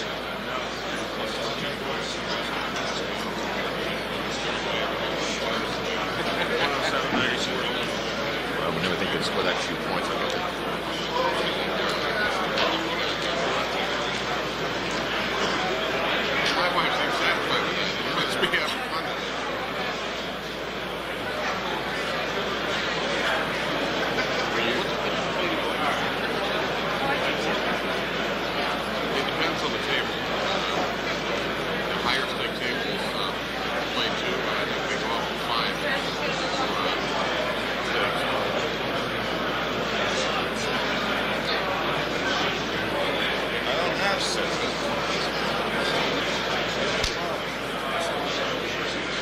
Brother,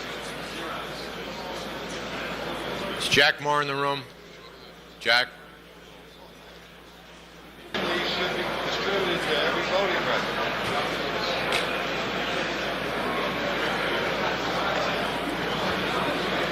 Carl. Is there a call at that beside the election. You're pretty well. Are we covered before the election? We have time tomorrow morning? That's when we'll go into session, and I'll have a meeting with the board in the morning. All right, then I'll have a board meeting first in the morning, and then we'll have a closed session with the reps afterwards. We'll have to make a decision by then. In the meantime, I just came back here. let's bring the meeting to order, please.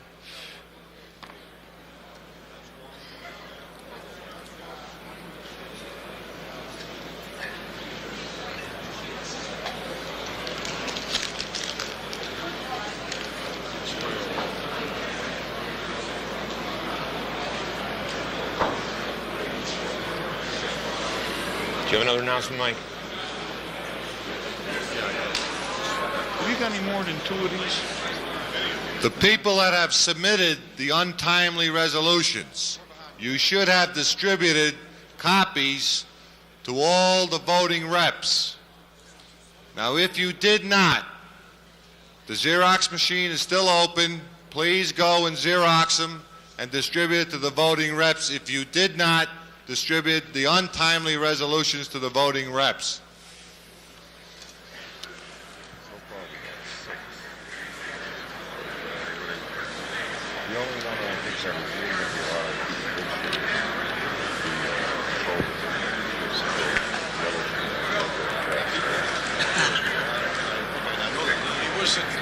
Get them all done, I think.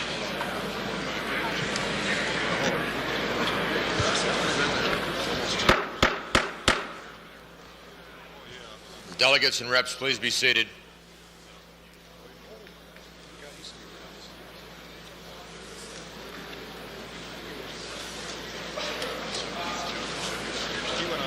Meeting come to order, please. Better number them too, so we can take them sequentially. How do you want me to number? Ask William before, ask how they were submitted. The way they were submitted anyway.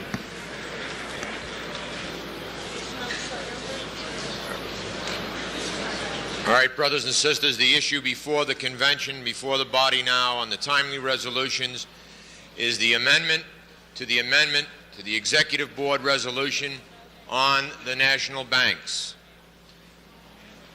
For discussion and for your deliberation and consideration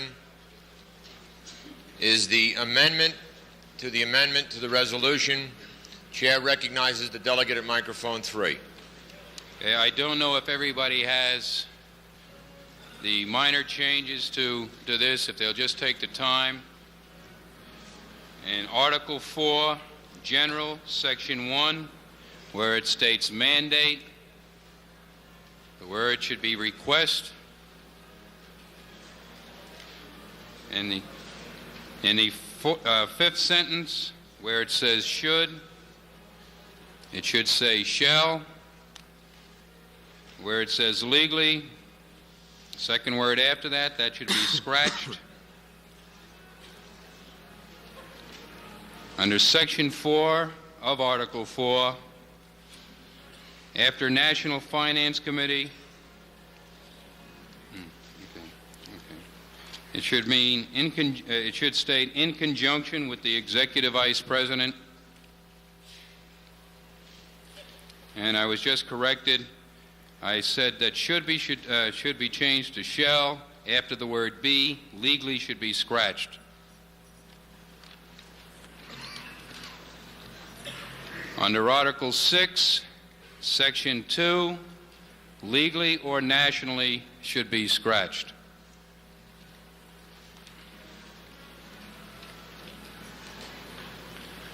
I would now like to explain the rationale. Jack, let me back up just 1 second. Before the last deletion of legally or nationally, you said there was another one. I don't have it.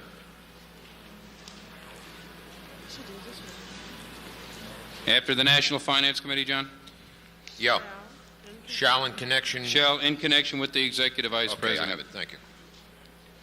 All right, and for the information of all assembled, again, these are substitutions for the ones that were sent out in the package by Boston and New York, and as we deliberated previously, we're now considering the amendment to the Executive Board resolution. Proceed. Explain the rationale on why we proposed a set of bylaws, or these bylaws here. Going back to the last convention, there was a 1.5 dues structure passed.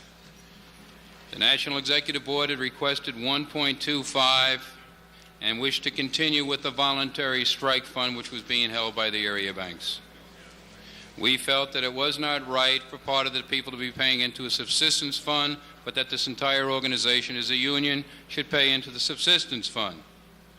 The resolution that finally hit the floor and that was passed left an avenue of approach. As a matter of fact, it stipulated the money, the request of the membership, and the individual areas would be returned to the area bank.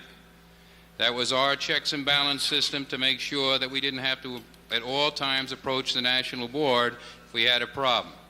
Although it had to be nationally sanctioned, you were reverting back to your existing area bank bylaws, which in our case did have an avenue that we could, if it was not sanctioned by the National, that we could go to the individual facility reps within the center area and petition for an amendment to give us some type of local or override that particular portion of the National Executive Board. The 1.5 was sold on the fact that we wanted a 1.5 and that we would have an avenue of approach for some type of local sanctioning in conjunction with a group of people at the board.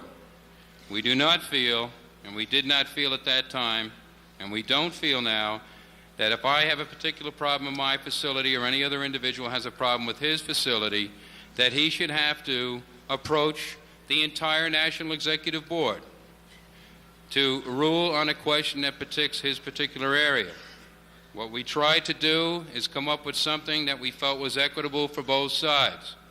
I appreciate their problem with that there could be wildcats. I think that we tried to absolve that problem. If you'll just carefully look at Article 4, where it says, at the discretion of the voting representative, he may request a meeting. It's obvious that the meeting means that there's a problem somewhere and that they are looking for the possibility of a sanctioned local job action. This is only his request. It is obvious that he would need a majority to even have the meeting. If the meeting is warranted and now they go to discuss the problem, they will discuss the problem. If it is sanctioned, once again it would have to be a majority, 3-2, whatever the case may be. You have 3 national offices sitting on that. It's weighted in their favor, not in the particular areas. Question of politics comes up. I understand that. It's as far as we could go to limit it. If they do appreciate the problem and feel that something is warranted, they can also limit the type of action that could be taken. It could be, well, we don't want you to go into a slowdown. We have to discuss how we're going to handle your problem. It could be a withdrawal of services. I don't think you'll ever see anybody condone a strike in an individual facility because I think they'd be nuts. We're trying to protect. I have an obligation, and I think everybody in this room has an obligation to protect their individual local. It's their money. They may have a problem. I don't think that they have to go outside of their region to settle a problem. That it should be made up of the National Board, but only those 3 people. We do give and we do not take away from the National Executive Board the right to call a nationwide job action. That is their bag. They want to do it. They feel it necessitates it. I'm sure they'll go ahead and do it. We may not all agree, but they still retain the right to formulate it and do it.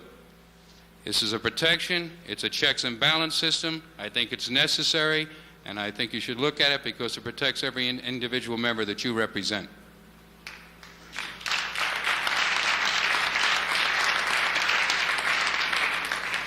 Discussion on the amendment to the resolution. Chair recognizes the delegate at microphone 2. Mr. Chairman, I disagree that it protects every individual member.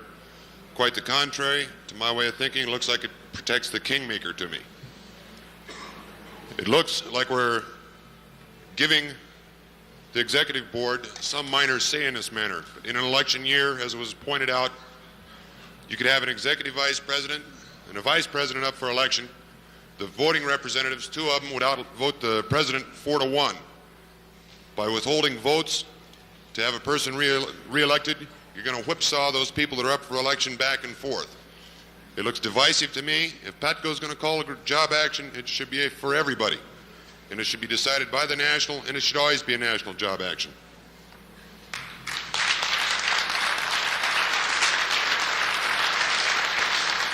Chair recognizes the delegate at microphone 3.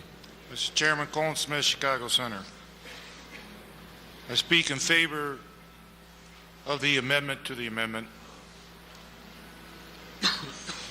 When we sold 1.5, we sold it with the thought that there would be local autonomy.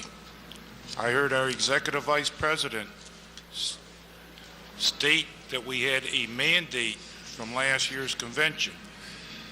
I do not remember voting on any such issue, and I don't remember any mandate. And if there was such a mandate, why wasn't it included in the 1.5 dues referendum? That's all I got to say about it. Chair recognizes the delegate at microphone 5. Hey, Paul Kane, Boston Center. We've been ripping this thing around for the last few days, on and off the floor. The real issue is the sanctioning. The real issue is that when the executive vice president, the vice president, and a regional VP are involved in a sanctioning of a local job action, they're committing the entire resources of this organization to back up the local. I don't mind committing the entire resources of the organization to back up a local. What I do mind is the decision being made by a limited number of people. What we need in that kind of a decision is a broad-based decision-making process, the entire executive board. Thank you. Recognize the delegate at microphone 2. Microphone 2. Ron Levesque from Tampa. I speak against this proposal. I basically speak against local actions. Withdrawing money from the national account to support a local action is going to deplete funds, especially if an action should proceed on for any period of time. You could have a local action in New York, and at the same time you could have one in Chicago, and you could have one over in LA on all different issues, depleting the money. Then it comes time for an issue that is germane to everybody. A nationally sanctioned national job action. The money has been depleted by 1 or 2 or more facilities over a period of time. We don't have the money. Additionally, it would seem to me that you would take away from the magnitude and the issues that the national organization wants us to support on a national basis. Everybody participating by, through the years, having a variety or a number of local actions. I don't know, I got away from the convention last year at Miami feeling we had come together as one organization. If we're going to do it, let's all do it. Not just New York or Boston. Let's all get on some of the action. But let's make it a national issue. Thank you. Chair recognizes the delegate at microphone 3. Mr. Chairman, Rich Scholes, Chicago Terminal Voting Rep. I ask my brother and sister controllers to consider one thing. When this issue first came up, there were words being tossed around like local control, area bank, national sanctioning, and at the time this issue came up, we were at two extremes. I ask you to consider one thing about this amendment. It is a compromise. It guarantees nothing to a facility. It just gives us the right to try and get some sanctioning if we feel it's necessary. For those of us that have supported local control since this issue came up, we're asking you to consider that we compromised and tried to draw up something that was more palatable to everyone. If you would compromise a little bit with us, everyone can go home happy. I ask you to vote for this amendment.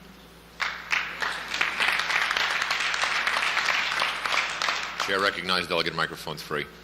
I have one problem. It's with Article 5, Assessment, Section 1. It says that the satisfactory performance of such duties is designated by the National Executive Board. I'd like to ask General Counsel if there's a problem with the word subsistence. If you assign duties to a person in this, after this job action, it's not really subsistence, is it? It's a matter of payment for services rendered. Which one is he talking about? You're on Article 5, the assessment? Yeah. Article 6? Okay, Article 6, Section 1, I'm sorry. I believe you're reading from the wrong resolution, sir. It's the one from New York? All right, say, okay, Section 1 of Article 6? Yeah. Oh, okay.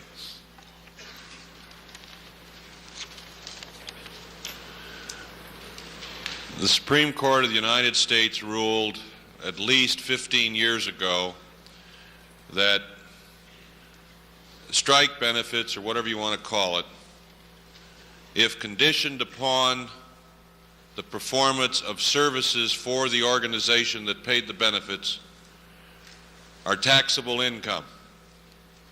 In a subsequent case, the Supreme Court ruled that strike benefits which were given as a gift to the individual and which were not conditioned upon the performance of any service were not taxable.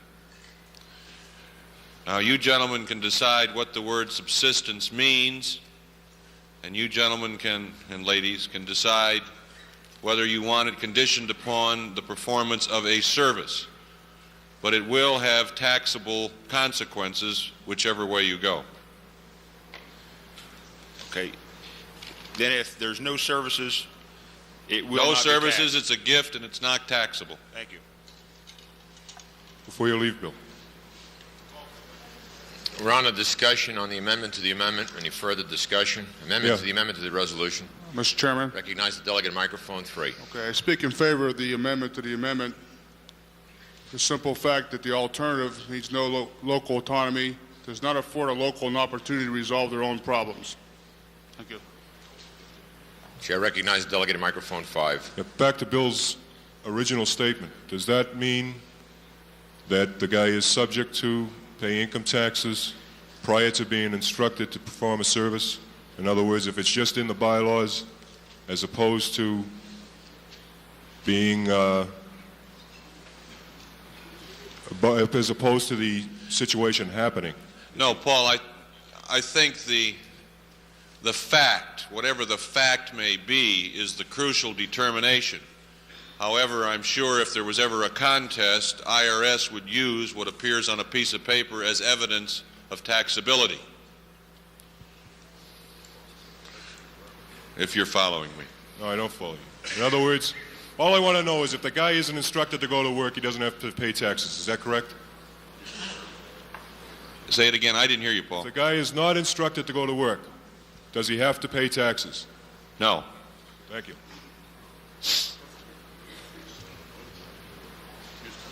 Chair recognizes delegate at microphone 3. You never got me the milk box, John.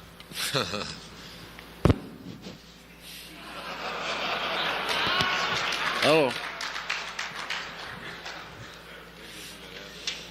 I hear a lot of talk about the New Yorks, the Chicagos, and the LAs. And we all know that whenever there is an action, those are the first people that National goes to. The first people they go to. And sometimes the only people they go to. We all here know that. This thing that we're trying to do here is for the good of everybody.